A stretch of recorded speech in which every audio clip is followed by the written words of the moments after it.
이번 시간에는 이태준 작가의 점경이라는 현대소설 작품 함께 살펴보도록 하겠습니다. 자, 먼저 줄거리 부분을 살펴보도록 하겠습니다.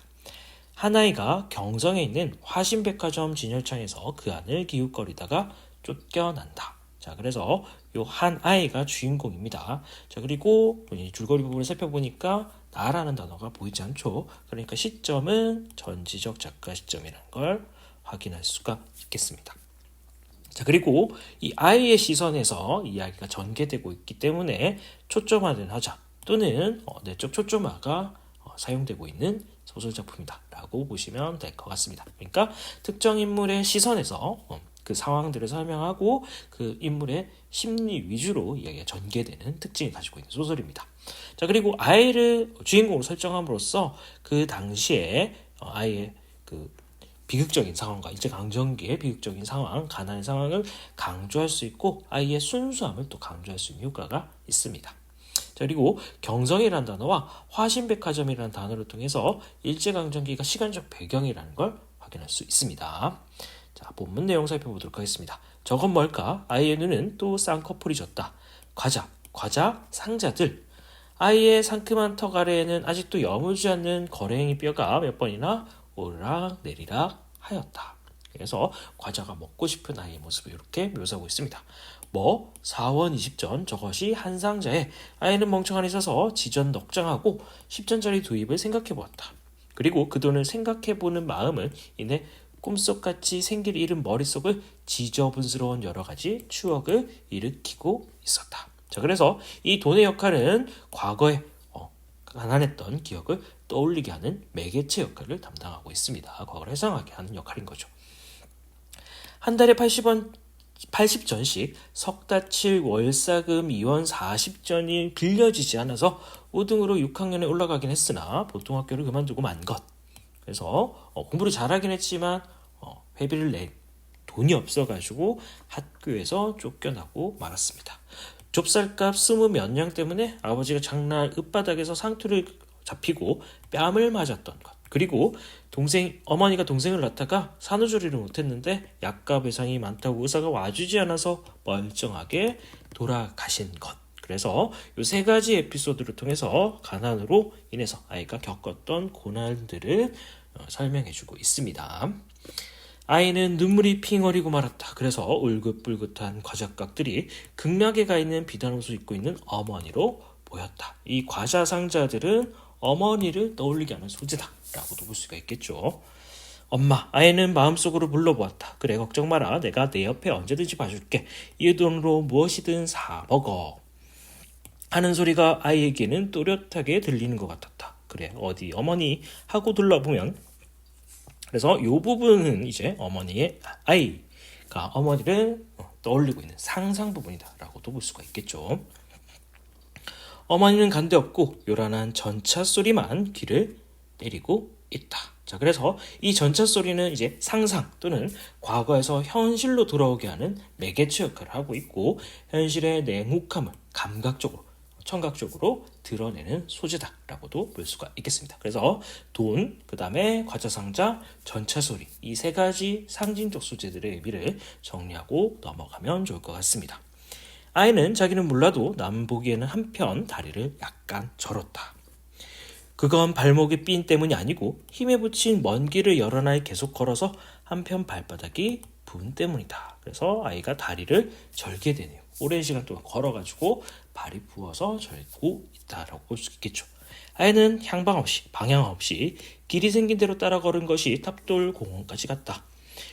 그리고 가만히 생각해보니 팔각정이 조선원 독본에서 본 기억이 났고 공원은 아무데나 들어가 쉬라는 데라는 생각이 나서 여기는 기웃거리지도 않고 들어가게 됐다. 그래서 탑동공원에 들어가서 쉴 생각이다 라고 것을 알 수가 있겠죠. 먼저 눈에 띈 것은 과일 장사꾼들이다. 바구니마다 새로 따서 과분이 뽀얀 포도와 배와 사과들이 수북수북 담긴 것들이다. 그래서 과일이 잘 익어가지고 이제 당도가 높은 상태를 나타내고 있습니다. 아이는 하나 먹었으면 하는 욕심이 미처 나지 못했다. 저게 그림이 아닌가? 진열장에 놓인 것이 아닌가? 하는 의심부터 났다. 그리고 웬 한 양복 입은 사람이 그 옆에 돌아서서 기다랗게 겁질을 늘어뜨리며 사과를 벗기는 것과 그 밑에서 자기보다 더 헐벗은 아이가 손을 벌리고 서서 그 껍질이 어서 떨어지기를, 그리고 땅에 떨어지기 전에 받으려 눈과 입을 뾰족하게 가지고 서 있는 것을 보고서야 모두가 꿈도 그림도 진열장도 아닌 것을 깨달았다. 자, 그래서 과일을 깎아먹고 있는 사람이 있었고, 그것을 지켜보고 있는 자기처럼 가난에 힘들어하고 있는 아이, 이렇게 모습을 묘사하고 있습니다. 쟤처럼 껍질이라도 먹었으며 주위를 둘러보니 배를 사서 깎아먹는 사람이 머지않은 곳에 있다. 아이는 뛰는 가슴을 진정하지 못해 그리로 갔다. 한 걸음만 나서면 그 두껍게 벗겨지는 배껍질을 손에 닿을 만한데 발을 멈추었다.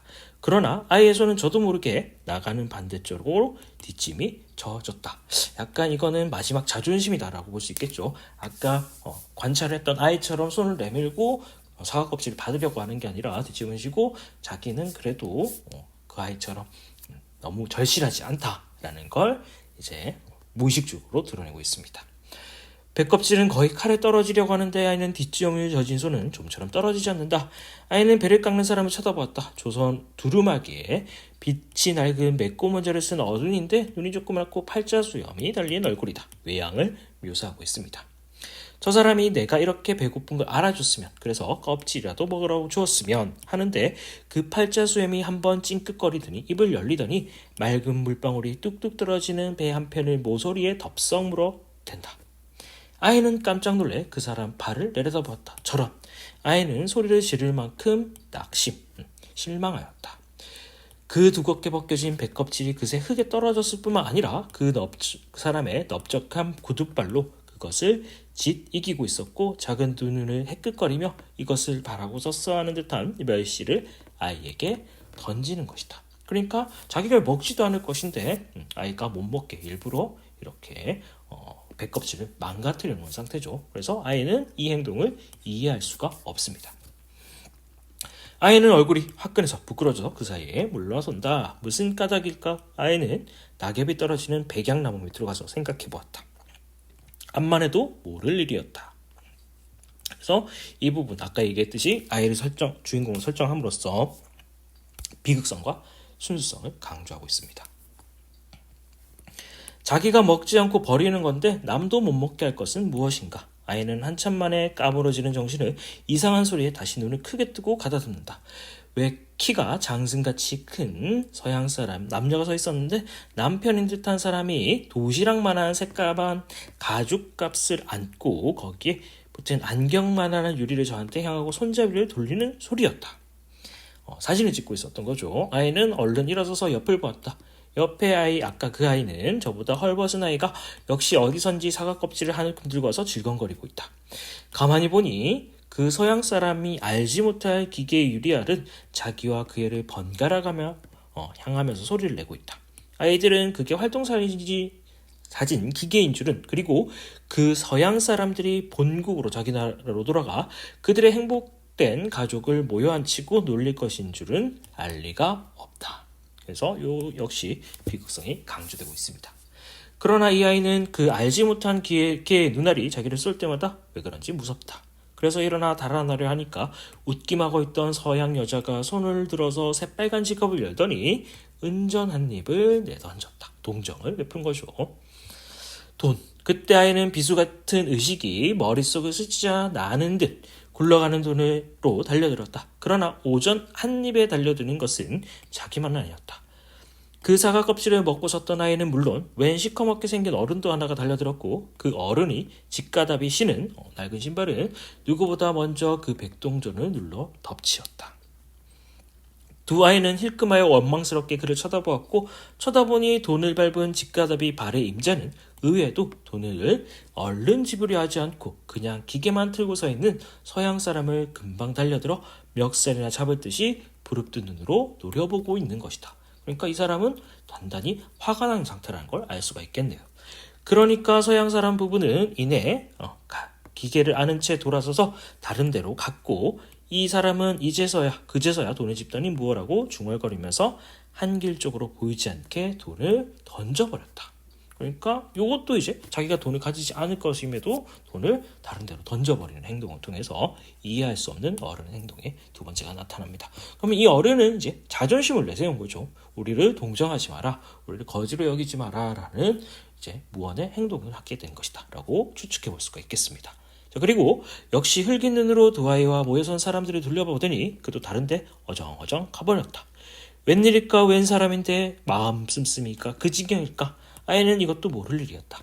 자기가 가지지 않으면서 남들도 못 집어가게 하는 것이 이 아이로부턴 터득하기 어려운 의문이었다. 그래서 아이가 이해할 수 없는 어른들의 행동 두 가지를 통해서 그 당시에 삭막하고 고단했던 시대 현실을 보여주고 있는 작품이다 라고 정리해 볼 수가 있겠습니다. 자, 지금까지 이태준 작가의 점경이라는 현대소설 작품 함께 살펴보았습니다.